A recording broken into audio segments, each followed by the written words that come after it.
Здравствуйте! Доброе утро! В первый день рабочей недели говорим вам мы, Влад Портнов и Светлана Звонарева. Мы рады вас приветствовать этим утром. Сегодня 21 мая. В календаре праздников и памятных дат сразу несколько поводов для разговора.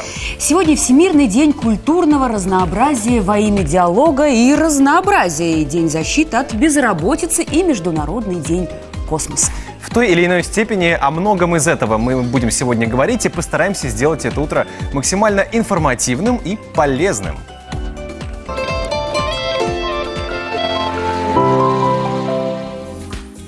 Забавная наука. Можно ли учиться весело? На здоровье. Когда одышка – повод для беспокойства. Приятного аппетита! Готовим просто и быстро! Скажи человеку, что на небе 978 триллионов 301 миллиард 246 миллионов 569 тысяч 987 звезд, и он поверит. Но повесь табличку «свежевыкрашено», и он непременно потрогает пальцем. Этот афоризм приписывают Джорджу Бернарду Шоу. И он как нельзя лучше иллюстрирует извечное человеческое любопытство, которое является толчком к познанию нового. Несколько любопытных проверенных фактов мы подобрали, и кто знает, может, это направит вас на более глубокое изучение окружающего мира. Ну или поможет в выборе профессии, если такой выбор перед вами стоит.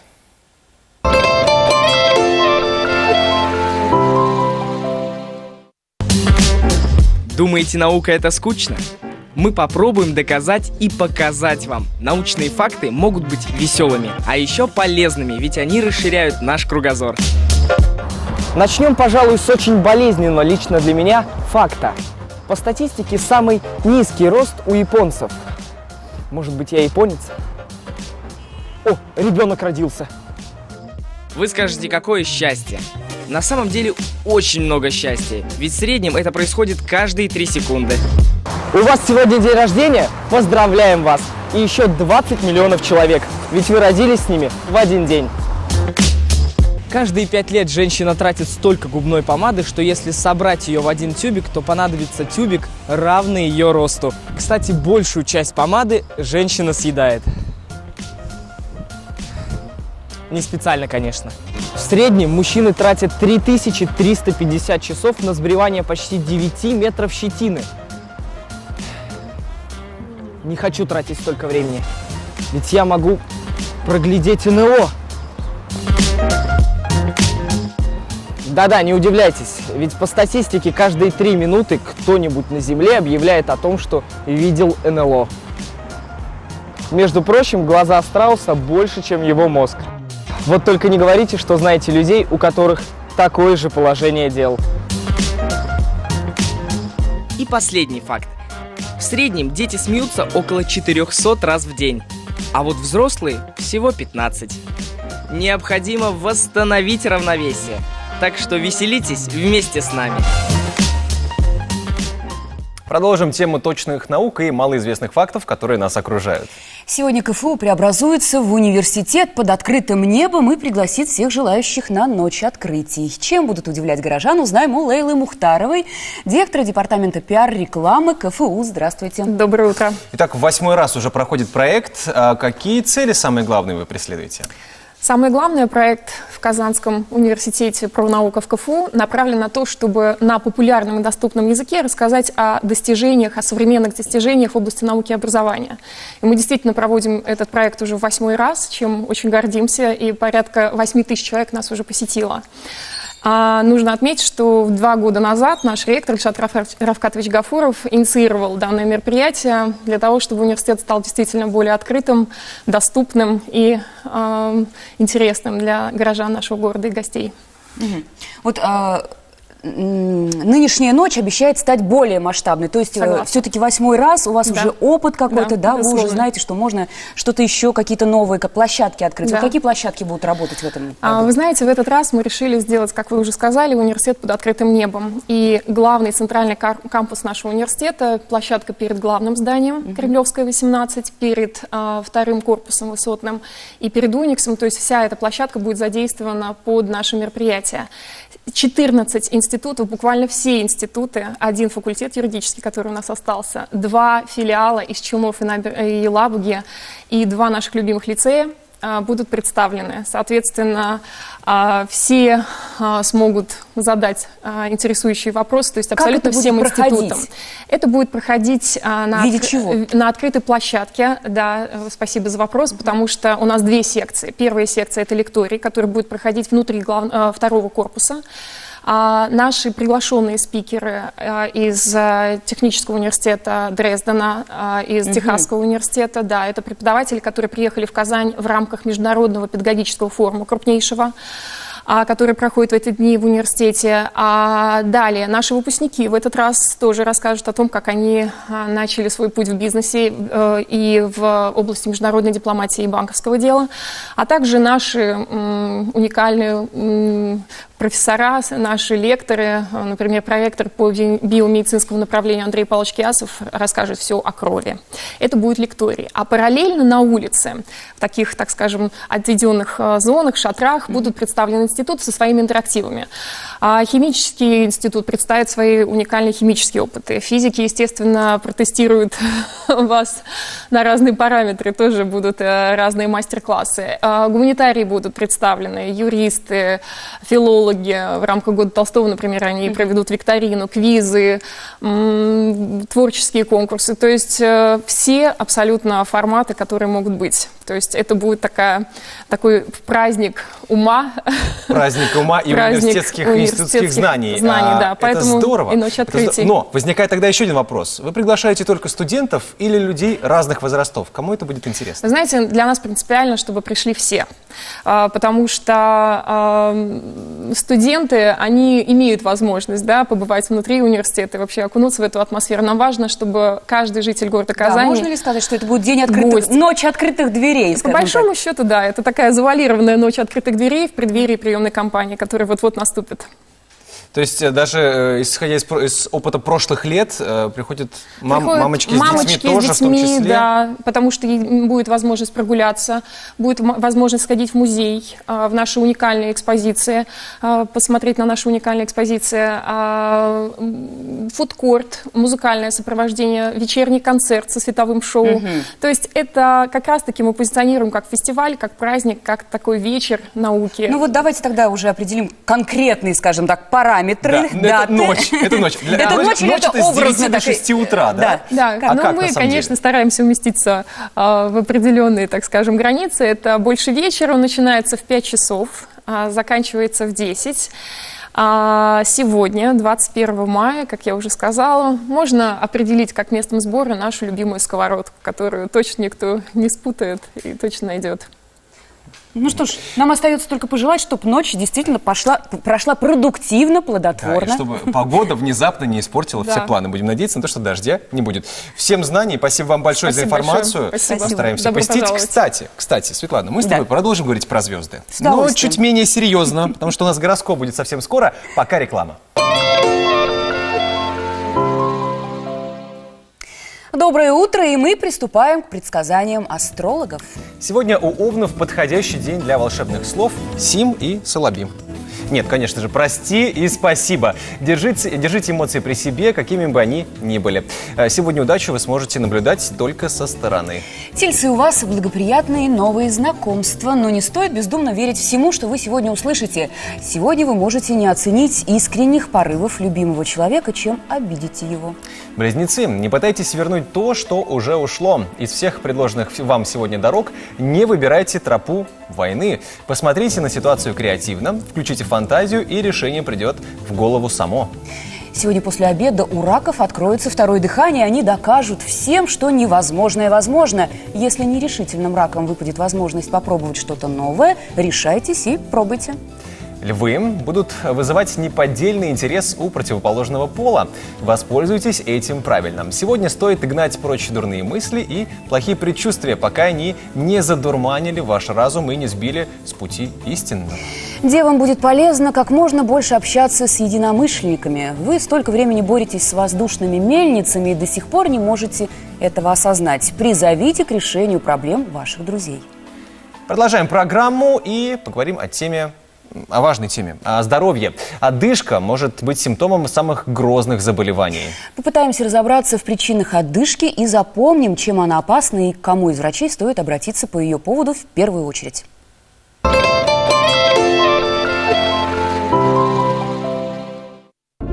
Подняться до 9-го этажа по лестнице легко, если вам лет 15. А уже после 30 и тем более после 40 такой маневр потребует от вас серьезных усилий. В результате скачущее сердцебиение и одышка. Если вы можете успокоить дыхание через 2-3 минуты, то все в порядке. Это нормальная физиология. Но если уже на 4-м этаже вы не можете минут 10 отдышаться, срочно к врачу. Одышка может быть проявлением таких заболеваний, как хроническая сердечная недостаточность, тромбоэмболия легочных артерий и других заболеваний. Соответственно, и лечение должно быть подобрано в зависимости от причины частых одышек. Хороший эффект дает тренировка правильного дыхания. Его еще называют диафрагмальным.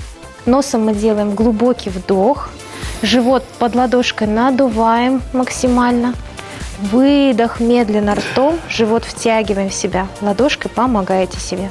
Напрягая мышцы живота, вы поможете очиститься своим легким. Делаем это упражнение 2-3 раза в день. Вот еще одно. Исходное положение стоя, ноги вместе, руки опущены.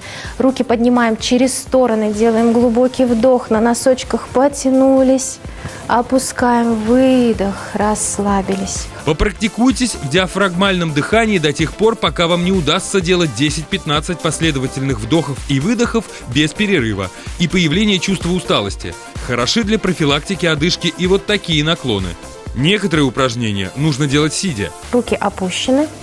Делаем глубокий вдох носом, плечи одновременно поднимаем, вдох, плечи опускаем, выдох медленный. Ну и еще один полезный совет. При подъеме сделайте несколько правильных дыханий для удаления отработанного воздуха из легких, а непосредственно перед подъемом глубокий вдох животом. Во время выдоха через сомкнутые губы поднимитесь на 2-3 ступеньки, отдохните. Еще один глубокий вдох и поднимайтесь дальше. Но вот чтобы не было проблем с одышкой, нужно заниматься спортом, давать себе Регулярно. физическую нагрузку, конечно, регулярно. Ну и прямо сейчас предлагаем вам посвятить несколько минут для физической разминки. Наша коллега Асоль Мухамедянова продолжает постигать азы ушу. Простые движения и упражнения этого вида спорта помогают оздоровиться, разгрузить свое тело после тяжелых нагрузок и, в конце концов, просто приятно провести время, особенно если к этому делу привлечь детей.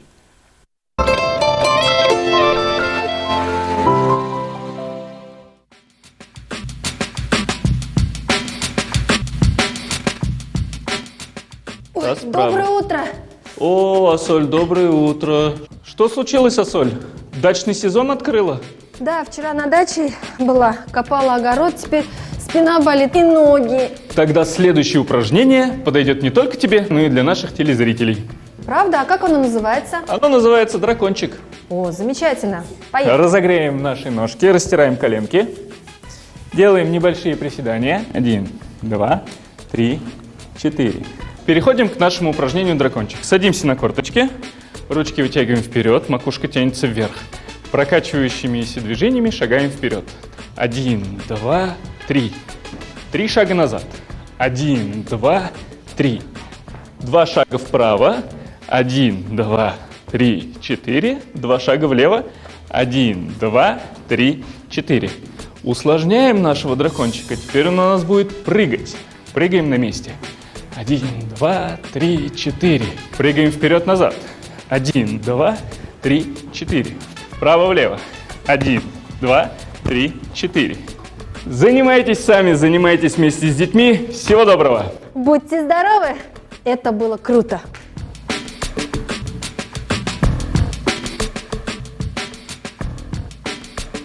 Ну что ж, физическому развитию детей время посвятили, поговорим о развитии творческих талантов. Нет смысла повторять известную истину, что каждый человек, и ребенок в частности, талантлив. Важно только вовремя распознать, в чем талантлив ваш ребенок, и развить эти способности. Главное делать это ненавязчиво, через игру, например. Вот несколько простейших мастер-классов, таких развивающих игр. Ну и траты на них будут минимальными.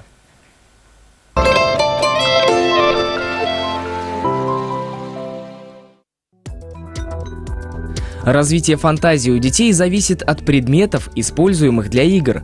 Но переизбыток игрушек и то, что многие из них уже сразу готовы к игре, мешают детям развивать фантазию. И почти всем родителям известна ситуация, когда ребенок быстро теряет интерес к игрушке. Для развития фантазии детям нужна простота и простые игрушки. Коробки, палки, бумажки, кусочки материи, разные емкости и другие подручные материалы. Сегодня мы покажем 3 простых мастер-класса по изготовлению развивающих игрушек, в которых будет интересен и результат, и сам процесс игры.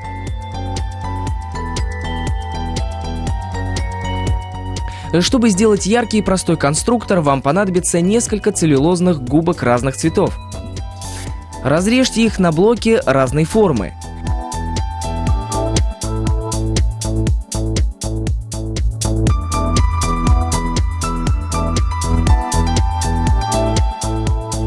А теперь вместе с вашим ребенком можете приступать к строительству дома. Порой для творчества и совместных развивающих игр подойдут привычные вещи, которые мы используем каждый день. Фантазируйте и экспериментируйте вместе со своими детьми. Согласитесь, это очень здорово, когда один и тот же предмет можно использовать порознь. И, казалось бы, не совсем по назначению. Предлагаем вам мастер-класс по созданию поделки из крышечек любимого пюре. Фантазируйте сами и позволяйте делать это своему ребенку. Вы можете использовать этот материал в качестве конструктора, создавая каждый раз новую игрушку. Мы советуем начать с простых и понятных каждому ребенку образов: дом, машина, дерево или цветок. А мы покажем вам, как сделать велосипед.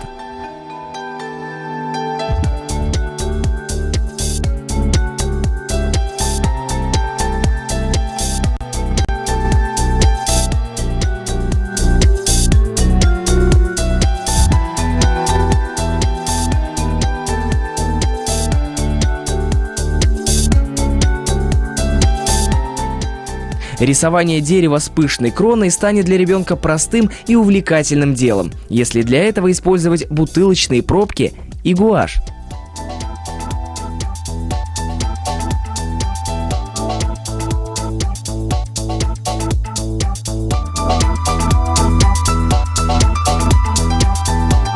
Занимайтесь со своими детьми, позволяйте им творить и фантазировать. И не забывайте, что для ребенка очень важен результат его труда. Поэтому лучшие из поделок лучше обязательно хранить на виду. Очки окружают нас повсеместно. Ну, меня как минимум каждое утро. Да, меня тоже. Рядом со мной очки. А вот когда и кто изобрел первые очки, точно неизвестно. По этому поводу имеется множество историй. Так говорят, что первыми очками можно назвать изумруд, сквозь который император Нерон следил за боями гладиаторов. Не отказывал себе он в роскоши. Видел все в зеленом цвете. В Китае из дымчатого кварца изготавливались оригинальные очки еще до нашей эры. Они были нужны в случаях, когда судья хотел скрыть от людей свою реакцию на обсуждение очередного дела. Да, факты, безусловно, интересные, тем более взяты из истории. Но вернемся в современность. Очки значительно повышают комфорт жизни, дают нам больше возможностей. Многие носят их, причем не только для коррекции зрения, но и для создания своего неповторимого образа, для защиты от солнца и от лазерного излучения. Ну а что думают об очках наши юные герои? Дети. Переходим к традиционной рубрике нашей программы «Почемучка».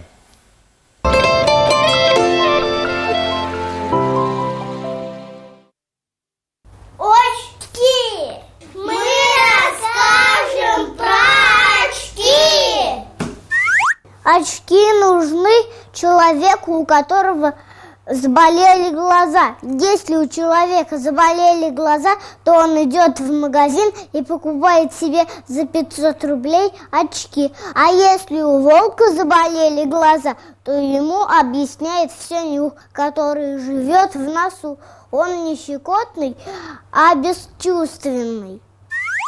Очки – это 2 кружочка. У кого плохое зрение, тот их носит. Они не похожи на лук, потому что у них 2 палочки. Они живут ночью в коробочке, а днем снова залезают на глаза. Очки нужны, чтобы хорошо видеть стареньким и чтобы не возник солнечный удар в глазе. Их Можно снимать, одевать, потому что они без застежка. Очки – это такой глаз, который 2 штучки. Если надеваешь, и стает все видно вокруг. А еще 2 палочки, которые держат за уши, потому что если ты не будешь держать за уши, то они упадут и разобьются на маленькие кусочки. Очки нужны дяденькам и тетенькам, которые плохо видят. Еще они нужны ученым, чтобы видеть разные опыты и эксперименты. И еще они нужны на заводе, чтобы в глаз не попала охрипка. А если охрипка попадет в глаз, то все умрут.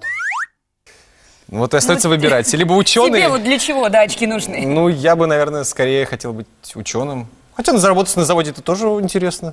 Ну, в общем, не знаю. В любом случае, очки мне нужны для того, чтобы видеть тебя, Света, тебя. Спасибо. Конечно. Меня только в очках можно разглядеть, видимо, да? Но я еще знаю одну причину, по которой можно носить очки. Говори. Это чтобы лучше разглядеть наши замечательные программы, которые будут сегодня на ТНВ. Да, а афиша прямо сейчас. Мне поставили диагноз онкологии. Выжить я могла, если бы срочно сделала операцию за границей. А денег у меня не было. Вы одолжили на операцию? Тася продолжает жить жизнью, полной волнений и тревог. В очередной раз ей достается дело, где не все так просто, как кажется. Да и в личном плане не все гладко. А счастье где-то рядом, сегодня на ТНВ. А если этот Говорков про висяки наши начнет писать, тогда что? Ну не могу же я их работу на других сотрудников перекладывать. На меня и так косятся. Так, дело Шевцова и Запарина передашь другой группе. Александр Васильевич. С прокуратурой все согласовано. Цезарь понимает, что группе, в которую он входит, даются дела, которые должны отвлекать его внимание от крупных махинаций. Его недовольство нарастает, а вскоре и сами оперативники начинают подозревать журналиста в ряде преступлений. Цезарь сегодня на ТНВ.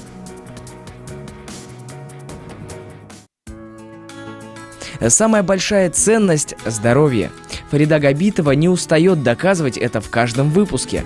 Вот и на этот раз вас ждут интересные рецепты для отличного самочувствия и советы, как сохранить здоровье на долгие годы. Смотрите сегодня на ТНВ программу «Если хочешь быть здоровым». После по-летнему жаркой погоды на прошлой неделе синоптики обещают начало этой более-менее комфортную и привычную для этого времени года. Небольшие дожди, которые были в минувшие выходные, отступят. Ну а подробнее о погоде спросим у Даниора Кинжаева. Привет, Даниор, где ты сегодня? Даниор, доброе утро. Эй, привет, ребят! Всем здрасте, доброе утро! Я, как обычно, с самого раннего утра выхожу на улицу, чтобы рассказать вам о погоде в Казани здесь и сейчас. Но для начала я хочу рассказать вам пару интересных народных примет, которые связаны именно с этим днем. Что ж, давайте начнем. Сегодня 21 мая, и это значит, что люди в старину в этот день выпекали специальные пироги, которые не ели сами, а выносили за пределы деревни и раздавали их прохожим. Молиться нужно было для того, чтобы обязательно в этот день встретить достойного человека, с которым по праву можно было разделить трудовой хлеб. Плохой приметой в этот день считалось 21 мая не встретить ни единого прохожего. Но для того, чтобы не накликать на себя беду, нужно было эти пироги, которые вы принесли, скормить птицам. И все становилось хорошо. Ну а мне лишь остается вам напомнить о погоде в Казани. Сегодня температура воздуха днем составит 18 градусов тепла. Вечером будет чуть прохладнее, плюс 14. А у меня на этом все, друзья. Всем отличного настроения, греть себя и своих близких. Пока-пока. Спасибо, Пока. Даниору. Идея с пирогами мне понравилась. Я... Чтобы не готовить, вышел, оп, и по дороге поел. Хорошо, запомнили и зафиксировали. Друзья, если вдруг вам захотелось посмотреть повтор нашей программы, повторить какой-то сюжет у себя в памяти, у себя перед глазами, или какое-то интересное интервью вас зацепило, тогда добро пожаловать на наш сайт tnv.ru, там есть повторы наших программ, ну и, конечно же, в YouTube нас можете найти. Про нашу программу называется Да, и Здравствуйте. наша страничка ВКонтакте, где вы можете пообщаться с нами, высказать свои пожелания, предложения. С удовольствием все это выслушаем. Утренняя программа «Здравствуйте» найдете без проблем. Сейчас небольшая реклама, после чего продолжим говорить об образовании во множестве проявлений. Реклама.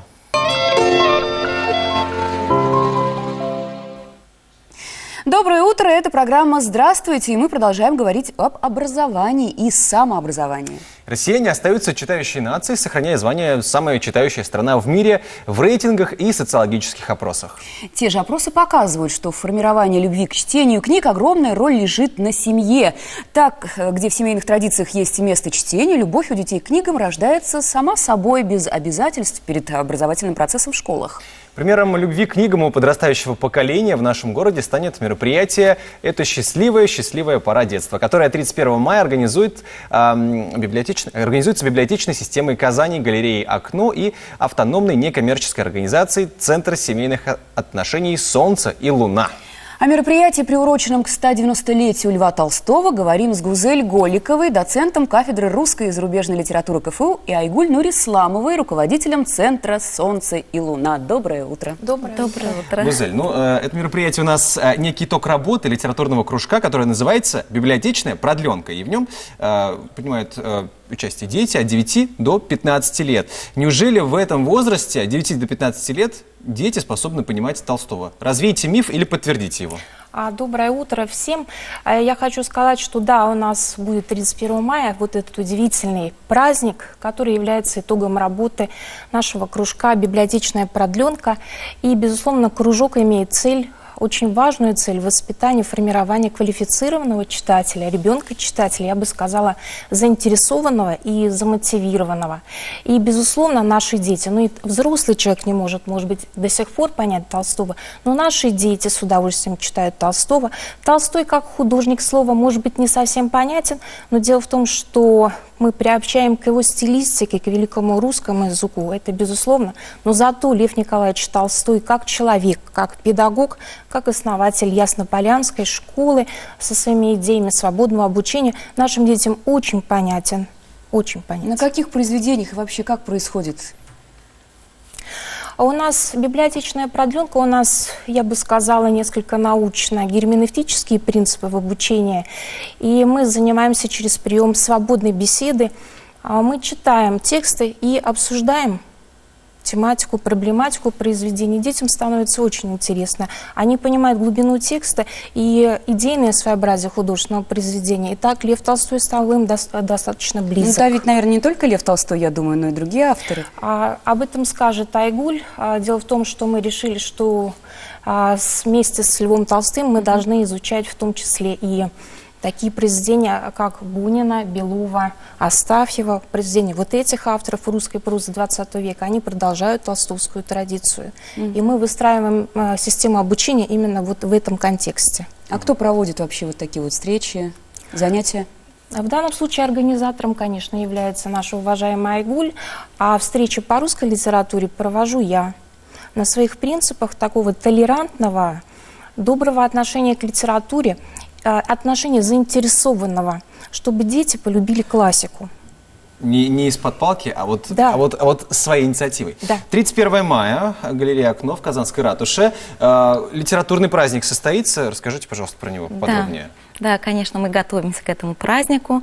И наш праздник называется «Это счастливая пора детства». Это строки из повести детства Толстого.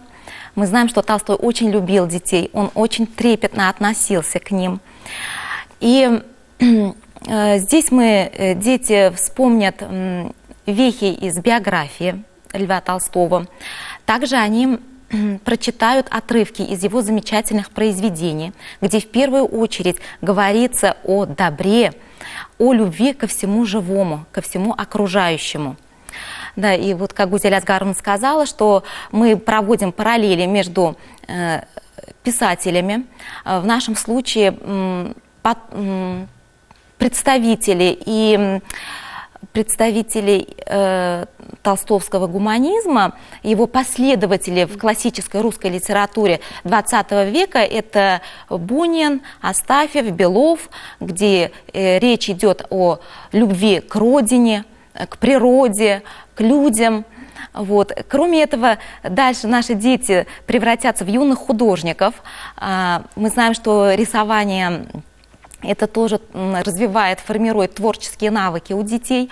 Они превратятся в юных художников совместно с действующими художниками, которые выставляются в галерее «Окно». Они будут рисовать иллюстрации к произведениям, понравившимся им произведениям. Толстого, опять же. Конечно, да, Толстого.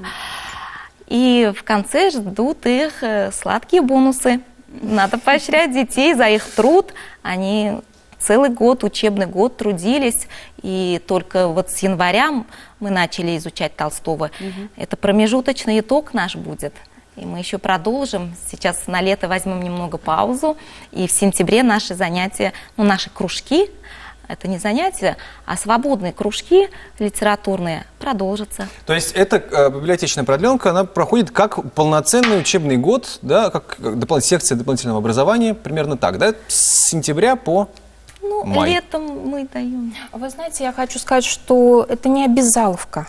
Ни в коем случае литературу нельзя навязывать ребенку. Только про временные рамки. Временные рамки, да, с сентября, в данном случае с ноября у нас все началось. А временные рамки, да, у нас есть своя программа, у нас есть своя тематика и проблематика. Вот про тематику и проблематику. Три самых главных произведения, которым вы посвящаете больше всего времени и больше всего интереса они вызывают у детей.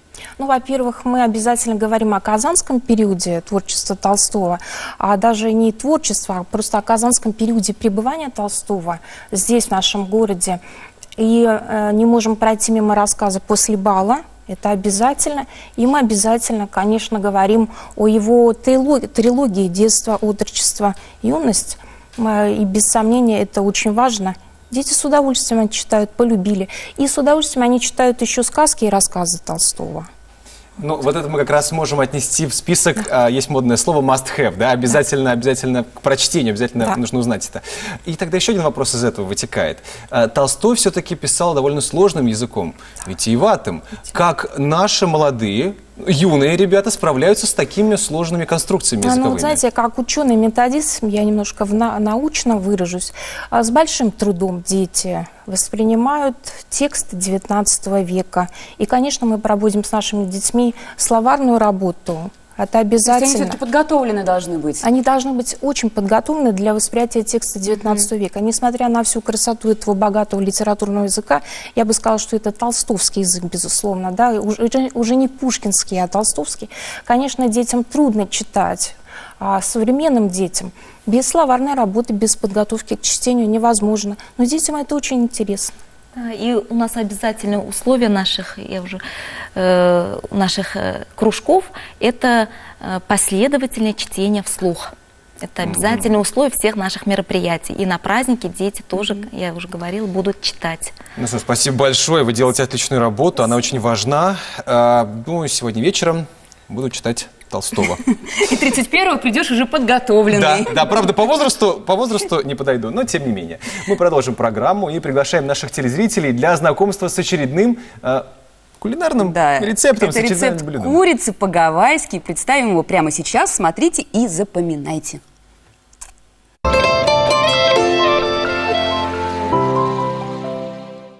Для курицы по-гавайски возьмите 300 граммов куриного филе, 40 миллилитров молока, столько же воды, половинку луковицы, ананас, можно консервированный. Также вам понадобятся пряные травы, соль, сушеный чеснок. Ананас порежьте небольшими кубиками.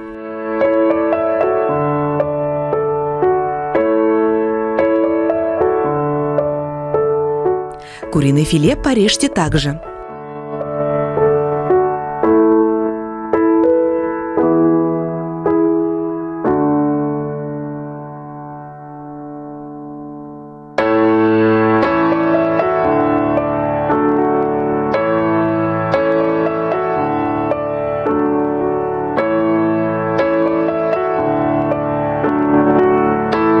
Мелко порезанную луковицу пожарьте вместе с курицей 5 минут. Добавьте ананасы и продолжайте жарить еще 2 минуты.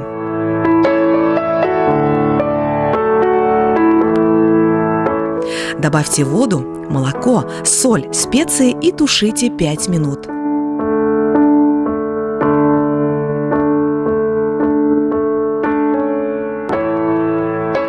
Приятного аппетита!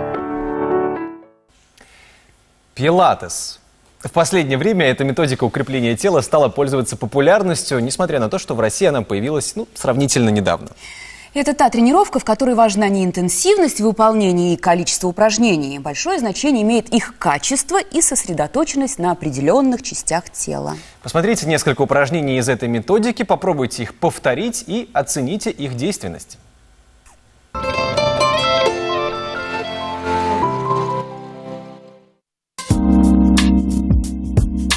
Пилатес укрепляет мышцы спины и делает их более эластичными, что снимает значительную нагрузку с позвоночника, делает осанку грациозной, а спину здоровой. Плавание. Исходное положение на животе. Копчик подкручен. Оторвите верхнюю часть корпуса и ноги. Голову не запрокидывайте. Чувствуйте мышцы спины. Начинайте осуществлять трение ногами и руками, имитируя мелкий кроль.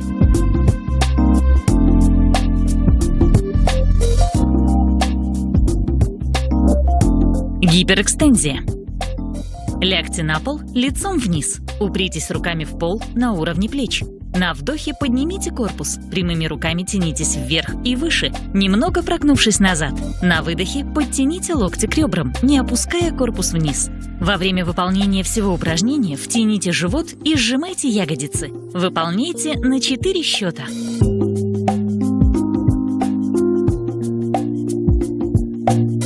Ныряющий лебедь. Оставайтесь лежать на животе. На выдохе поднимитесь на прямых руках, немного прогнувшись назад. На вдохе потянитесь руками вверх, потянув ладони друг к другу. Вес тела перенесите на грудь и поднимите ноги как можно выше. Представьте грациозного лебедя, который ныряет в воду. Выдохните. На вдохе перекатитесь в обратную сторону, прижав ноги к полу, а корпусом и руками потянувшись вверх. Сделайте несколько повторов и вернитесь в исходное положение. Перекаты совершайте, не запрокидывая голову. Выполните 5-8 раз. Кошка с вытяжением. Встаньте на четвереньки. Колени и руки расположите на ширине плеч. Напрягите пресс. Выпрямите в линию позвоночник. Вытяните одну ногу назад, а разноименную руку вперед, до образования прямой линии. Потянитесь. Зафиксируйте положение в течение пары секунд или дольше. Медленно вернитесь в исходное положение. Отдохните 10 секунд, повторите для другой руки и ноги. Упражнение укрепляет мышцы спины, тренирует пресс, бедра и ягодицы. Выполните 5-8 раз.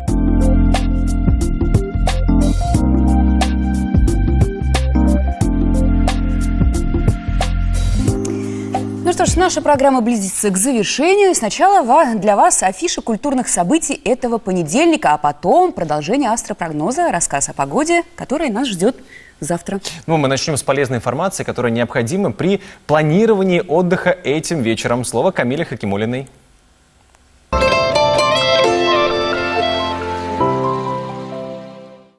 Здравствуйте! Сегодня 21 мая, и с вами Камила Хакимуллина. Начинаем новую неделю с очень увлекательной выставки. Внимание к сюжету! Выставка «Открытые системы». Задача проекта – сохранить и систематизировать любую информацию об истории российских художественных самоорганизаций, а также прояснить их границы свободы в арт-мире. Выставка заинтересует как специалистов, так и поклонников современного искусства. Думаю, вам понравится, но если эта тема вам не интересна, то хочу рассказать вам о двух не менее интересных выставках. Смотрим! Историческая экспозиция «Прикосновение к войне». Это не просто музей, где экспонаты выставлены за стеклом. Это интерактивная площадка. На ней можно узнать интересные факты, примерить на себя обмундирование и снаряжение красноармейца, сфотографироваться с оружием победы в руках. Приходите! Выставочно-зрелищный комплекс «Городская панорама». Жители и гости столицы республики могут познакомиться с историей Казани, увидеть город с высоты птичьего полета, сфотографироваться с историческими персонажами, а также принять участие в интерактивной викторине. До встречи и прекрасного дня! Спасибо, Камиле. Ну и завершаем предсказания астрологов на этот день. Итак, звезды благословляют сегодня весов на разрушение стереотипов и напоминают, что настоящая дружба предполагает неразглашение тайн и секретов. Поэтому, если вы дорожите дружбой, то контролируйте, что и кому говорите. Сегодня у скорпионов наблюдается максимальное использование своего таланта. Нужно меньше говорить и больше делать. Вероятны трудности в работе с документами, в первую очередь с финансовыми. Ура, ура, ура! Будет целый день крутиться в голове у стрельцов в ожидании скорого праздника. Дружеская компания – вот что так необходимо вам сегодня. Козероги, сегодня у вас получится дышать ровно, и никто не выбьет почву из-под ваших ног. Вместе с тем кто-то попытается выведать у вас тайну, если она у вас, конечно, есть. Водолеи, если у вас что-то не получается, не стоит расстраиваться. Просто отложите это дело до завтра, а сегодня займитесь чем-то иным. Все новости дня стоит воспринимать спокойно. Рыбы, у вас будет удачный день. Чем бы ни занималась команда, в которой вы присутствуете, она будет иметь успех, будь то спортивная игра или общий творческий проект на работе.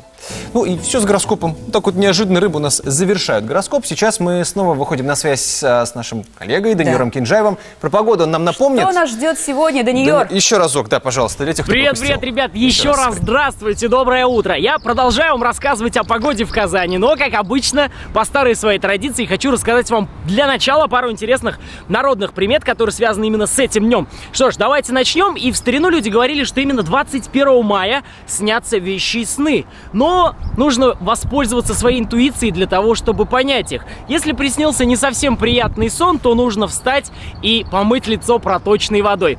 А я еще раз вам хочу напомнить о погоде в Казани на сегодня. Сегодня температура воздуха днем составит 18 градусов с отметкой плюс. Вечером будет чуть прохладнее, плюс 14 градусов. Атмосферное давление составит 760 миллиметров ртутного столба, а относительная влажность воздуха будет 50%.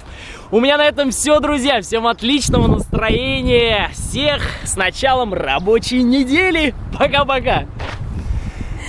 Это Но все, здесь что мы остается, успели. да, только присоединиться к Даниилу, к его пожеланиям, потому Все, что что мы лучше успели не рассказать скажешь. на сегодня. Вот что вас ждет завтра. Внимание!